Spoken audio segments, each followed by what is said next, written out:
Welcome to Electrified. It's your host, Dylan Loomis. Quick shout out to my newest patrons, John E. and Paul H. Thank you for choosing to support the channel. A study was just done by the Americans for Tax Fairness, and it found that 35 major US companies paid their top 5 executives more than they paid in federal income tax between 2018 and 2022. Tesla is on that list, and now there are multiple organizations reporting that one of the worst offenders was Tesla. I just had to say, regardless of what you think about the tax code, it is what it is, and no human, no organization is going to willingly pay more money to the government than is required. So rather than using this data to paint Tesla as some terrible company, if they had any journalistic integrity, they would be taking it up with the tax code. Rohan Patel said FSD version 12.3 is phenomenal. So much encouraging progress. My trip to work this morning was mind-blowing. He continued, 4 roundabouts, construction issues, potholes, speed bumps, multiple unprotected left turns.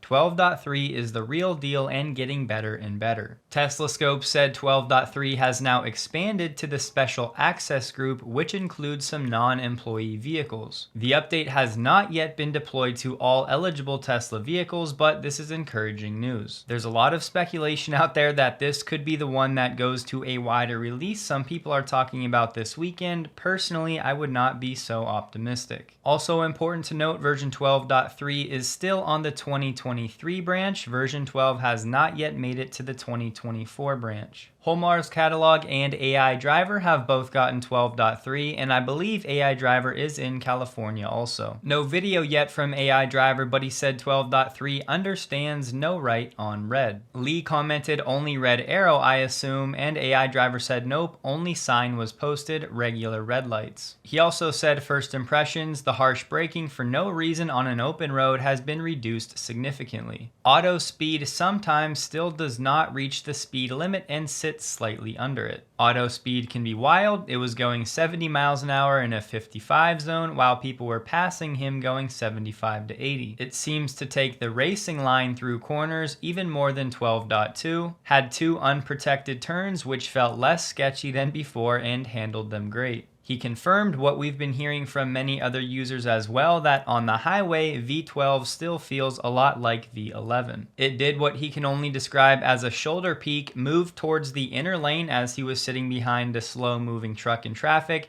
As soon as the car saw the cars in front, it went right back behind. No turn signal, so human-like. High-fidelity park assist seems improved. His 65-mile drive was a zero disengagement drive, and he said he expects a wide release soon. Holmars does have some 12.3 videos out already. In one of them, he said version 12.3 is capable of perfect drives. People will experience them regularly. To bring us all back down to earth, let's not forget these folks are in California. We need to see how it does in other states as well. Charlie Bolello gave us the update. We're now at 20 months in a row that the average price of a used Tesla has gone down. Currently, we sit at a record low of $32,000. In case you're new to the Tesla story and wondering what's going on with that phenomena, here are the main reasons. Go ahead and pause to read if you'd like. There's a lot of sloppy reporting going around right now when it comes to the Tesla Semi being built at Giga Berlin, specifically when it comes to the timeline. There are multiple sources and people out there now saying that Tesla Semi production is going to begin at Giga Berlin in 2024. However, if you track down the actual source from Handelsblatt, here's what we get from the translation. Skipping over what we already covered in yesterday's video, the next paragraph said Elon introduced the Semi in 2017. The truck is currently being developed in Nevada and is being built in small numbers. According to Elon, the goal should be to produce the semi-trailer at about the same price as a diesel truck. To achieve this, Tesla would currently optimize design and production. According to Elon, he is aiming for high volume production by the end of 2024. Notice how this entire paragraph is talking about the Tesla Semi in general, not the Tesla Semi being built in Berlin. Then, new thought, new paragraph, the Tesla Semi is still in the development phase, and Matthias Schmidt from Schmidt Automotive said he definitely sees a market in Europe for the Semi. I have not been able to find any video of that specific part of Elon's speech. Here's what I see right now. We just saw the Giga Nevada new construction site for where the Semi is going to be built in volume production. It seems like that's not going to be ready this year for volume production. So as I said, most likely Tesla Semi entering more volume production in 2025 in the United States first. Simply put, I think many people are just misinterpreting that Handelsblatt article. Personally, I think the chances are near zero that we see a Tesla Semi produced at Giga Berlin in 2024. I also think it's somewhat unlikely in 2025, but 2026 and beyond, perhaps. I have no special sources for this one, I'm just reading between the lines with all of the data we have. Heinrich Zane said he would have a Tesla Semi update soon, and one of the highlights would include imminent delivery to a customer other than Pepsi. He'll also discuss how Tesla might focus on the standard range Semi and his reasoning behind it. And here's a quick clip of that standard range Semi with some concrete blocks behind it. I'd also add, before the Semi can roll out in areas of Europe, it will most likely need to build out a megawatt charging system, which does not exist right now. In January of last year, BP Pulse did build out 6 ultra-fast 300 kilowatt charge points aimed at e-trucks in Germany. The 300 kilowatt charging stations are each capable of charging more than 20 e-trucks per charger each day. And one last reminder, Elon saying, "I think it makes sense to do something," is not the same thing as Tesla having concrete plans to do something. Based on some high-level research, it does seem like the Tesla Semi could work in parts of the EU. There's this EU regulation where drivers must take at least a 45-minute break after driving for 4.5 consecutive hours, which could be perfect for charging. From ING, European new truck registrations in 2023 hit their highest level in 15 years. This article was 1 week into December of last year, and at that point, European registrations were just under 420,000 new medium and heavy-duty trucks for EU, EFTA, and the UK. Wes, a Cybertruck engineer, quote posted a picture of a pull-through supercharger station with a Cybertruck carrying a trailer. He said the supercharger team is always looking for opportunities to install these at new locations. We'll show trailer-friendly stalls on the in-vehicle UI to make it easier when road tripping with a trailer. For a long time, I've really wanted to see more canopies at supercharger locations, but I'm kind of giving up that hope because the more I think about it, people don't stand outside their vehicle at supercharger locations. They either sit in their car or go grab a bite to eat, shop, whatever else. When interest rates come down, we may see more sites with solar canopies, but I'm not so sure we'll ever get to a point where they're really ubiquitous across all sites. Matthew DR pointed this one out, and the reporting on this one is so egregious. These are the cases where I wish Tesla would go on the offensive with its lawyers and put an end to stuff like this. Jalopnik, who has been very anti-Tesla for years, the headline, "A Tesla touchscreen mix-up killed Angela Chow." In the article, they say, back in 2021, Tesla moved to a touchscreen interface for shifting its cars. The source article, though, from the Wall Street Journal said that Angela Chow's Tesla was a 2020 Model X, meaning she would have the stocks. Then Jalopnik said everyone looking at the situation seems to throw some amount of blame on the Model X. Well, I'm not so sure about that, Jalopnik, because in the source article from the Wall Street Journal, they literally said no one in the family blames Tesla.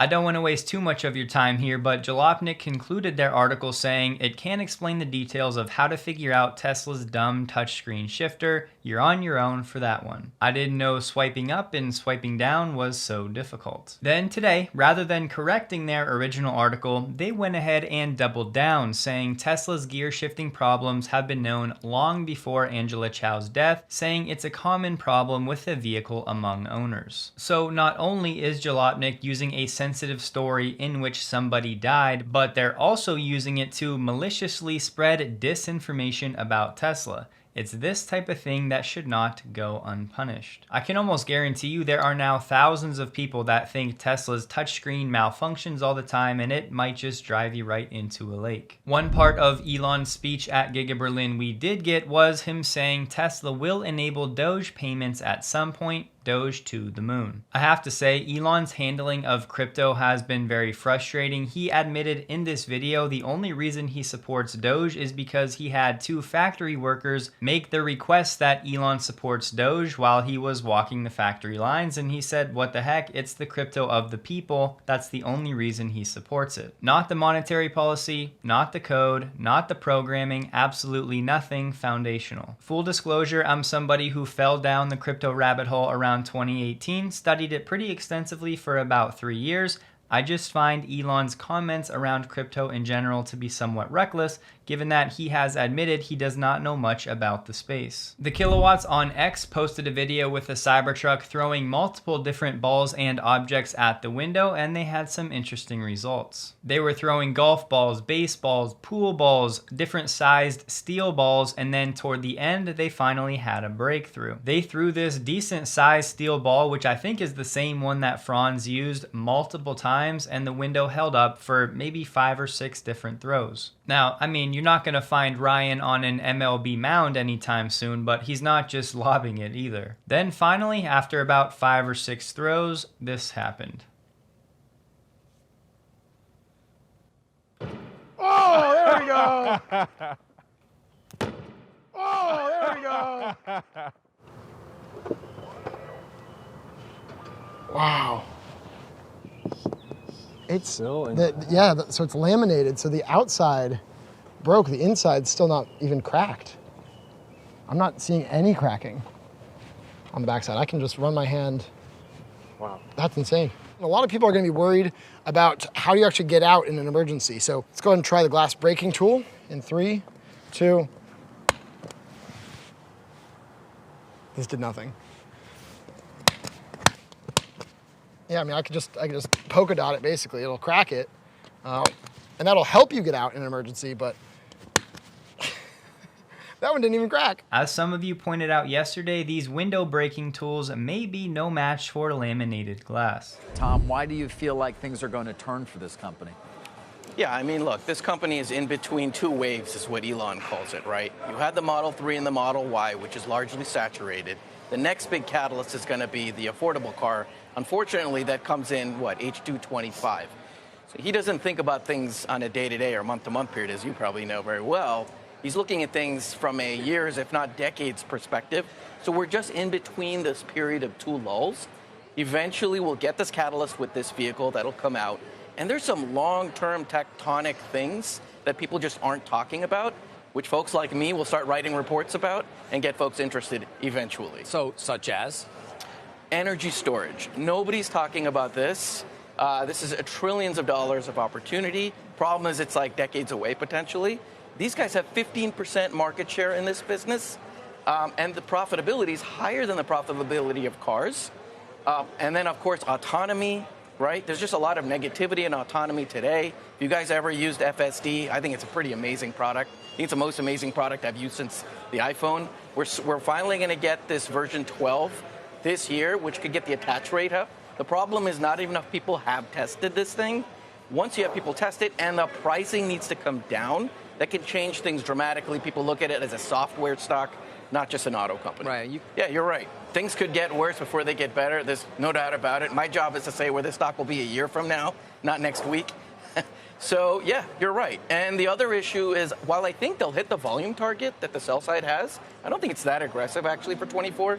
I think that'll come from price cutting, which impacts profitability, and that's what everybody worries about. So, you're right. Near term, definitely challenging. Elon says it all the time, right? But again, you got to have a broader view of it. And I don't know about you, I can never time this thing, right? So it pops when it pops, right? That was RBC Capital's Tom Narayan, who was recently talking about Tesla's Megapack business that could be worth substantially more than the car business, his current Tesla price target $297. His tip ranks profile is solid, 4 out of 5 stars, ranked 1.4 thousand out of 8.8 thousand Wall Street analysts. Morgan Stanley put out a new Tesla stock note getting into the upcoming election and how politics may play a role in the EV movement, which unfortunately we're all going to have to deal with this year. Earlier this week, Donald Trump in an interview expressed his willingness to use tariffs to encourage China auto companies to localize production in the United States. He didn't really say much in the rest of the note, but it's on the screen so you can pause to read if you'd like. I just want to highlight this story of China potentially coming into the US auto market. This could be one of the biggest storylines in automotive over the next decade. And depending how this year's election goes, that may play out sooner than some are expecting. Fisker has hired restructuring advisors to assist with a possible bankruptcy filing. Technically, this one's not a done deal yet, but the writing has been on the wall for weeks. I think the contract manufacturing route for automotive and specifically for EVs is a questionable one at best. If this Fisker goes bankrupt, that will be Henrik Fisker's second bankruptcy in the automotive space, as Fisker Automotive went bankrupt back in 2013. Some people out there were jokingly saying that MKBHD ended Fisker with his review of one of their cars. He said either a review calling the product bad killed the company, or the product was so bad it killed the company. There's a lot of chatter out there right now that Figure AI is a scam, and it's not just Warren, there are other people that think this is the case as well. I'm not here to argue one way or another. Personally, I just don't have enough information about this company. I did want to touch on this one point though, because a lot of people were commenting and talking about this yesterday. Warren said ChatGPT itself says it does not use filler words like and does not stutter. But as far as I can tell, with ChatGPT, you can prompt it and or program it to actually speak more like a human with pauses and stuttering and the like. I said, tell me about the stock market today, but use normal human language, including stutters and ums. The text response was, oh, sure thing. So today in the stock market, things were pretty mixed. Here's that same prompt for the audio version. The stock market today had a bit of a roller coaster ride. It started off pretty strong with gains in the morning, but then things turned around in the afternoon and it ended up... You get the picture. Brett, the founder of Figure, asked, has anyone identified the person behind the robot voice? A text-to-speech AI was fine-tuned. On X, Steven asked, why the stammer? Peter Wielander chimed in, the VP of product at OpenAI. He said our TTS system sometimes does that as it's trained to mimic natural speech.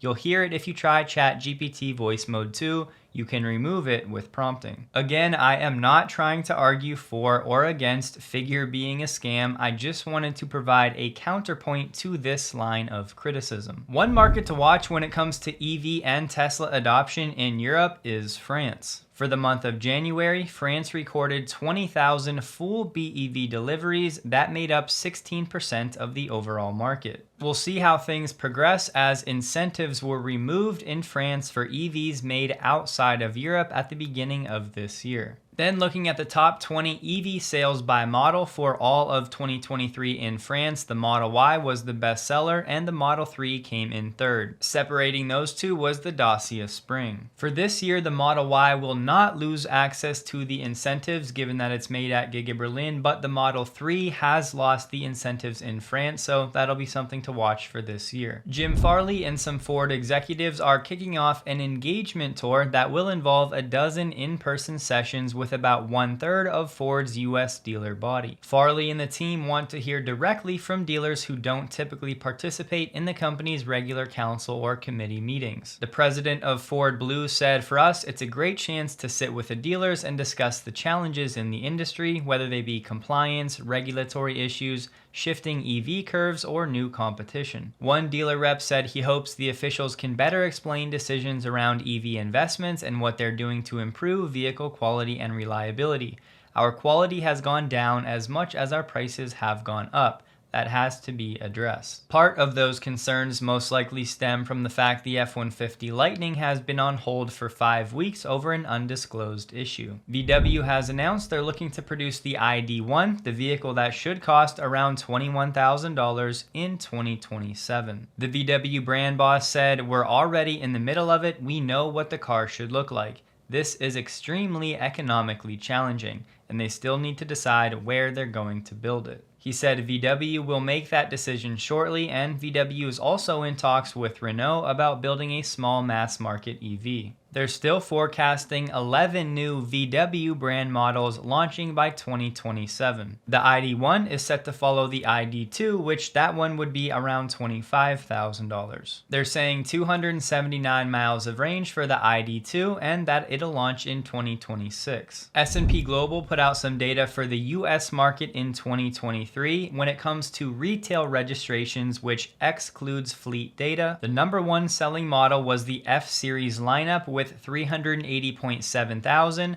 The Model Y was in second with 375.1 thousand. And third was the RAV4 with 368.5 thousand. 5 of the retail top 10 were pickups, 2 models came from Tesla, and then 3 Toyota vehicles made it into the top rankings, the most of any brand. Even if you look at total registrations, which includes fleet data, the Model Y was still in the top 10. For 2023, it moved up to number 5 on the list, up from number 9 in 2022. Then for full battery electric only in the United States, here were the top 10 best-selling vehicles in order. The Model Y, Model 3, Chevy Bolt, Mach-E, the ID4, Hyundai's Ioniq 5, Model X, Rivian R1S, Ford F-150 Lightning, then Kia EV6. Nissan is considering entering into a partnership with Honda to jointly develop electric vehicles. 2 companies that historically have been competitors now may be teaming up to build EVs. Both Honda and Nissan are considering cutting production capacity in China as sales decline. Nissan's CEO just said the company is facing a tough business environment. You may remember just last year, Honda was going to jointly develop affordable electric vehicles with GM, but those plans were later put on the shelf. To everybody saying EV demand is dead, you can go ahead and put this one in your pipe. According to a new report, EVs are no longer a novelty and their uptake in Australia is booming, with the industry recording a 120% rise in sales over the past year. There are now more than 180,000 EVs on Australian roads, with over 98,000 of those bought last year. Tesla's Model Y and Model 3 by far outstripped the competition in the field of 99 EVs available in Australia.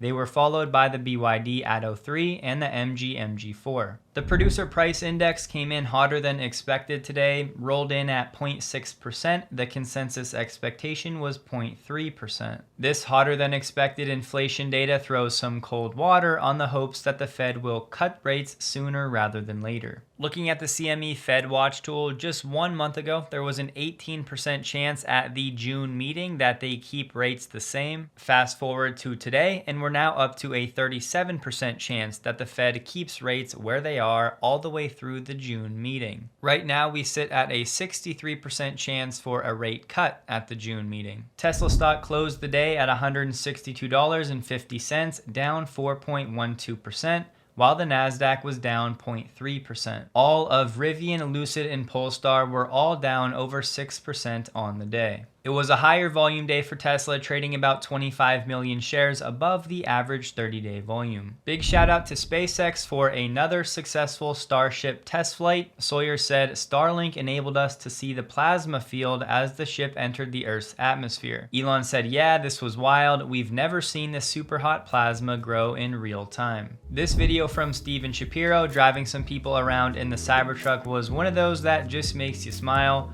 Warning, there is some swearing if you were to watch with kids. I'll have it linked below if you want to check it out. Hope you guys have a wonderful day. You can find me on X, linked below. Please like the video if you did, and a huge thank you to all of my Patreon supporters.